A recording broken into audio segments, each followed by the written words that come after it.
when you're trying to distinguish the difference between a liberal and a leftist, I want you to think of Bari Weiss. Bari Weiss takes over CBS, shuts down the race and culture division, and then basically fires literally anybody, as light as Lisa Ling to as dark as Gayle King.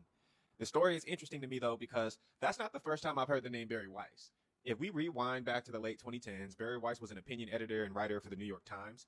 The paper faced backlash in 2020 for publishing an opinion by Senator Tom Cotton of Arkansas, where he suggested sending in the military to disperse Black Lives Matter protesters after the death of George Floyd. This led to the same outrage people had when Trump said he was going to send them to Portland.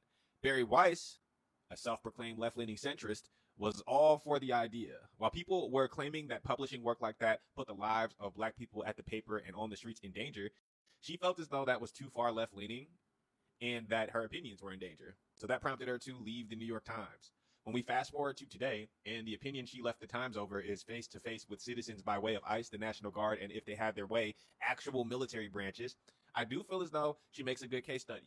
When I say centrism, liberalism is just light republicanism, I don't say it lightly. It makes me wonder if she would still feel the same way today now that the protests are about every American and not just the Black ones. Because they're doing exactly like this. This is exactly why the opinion was bad. This is why it was harmful.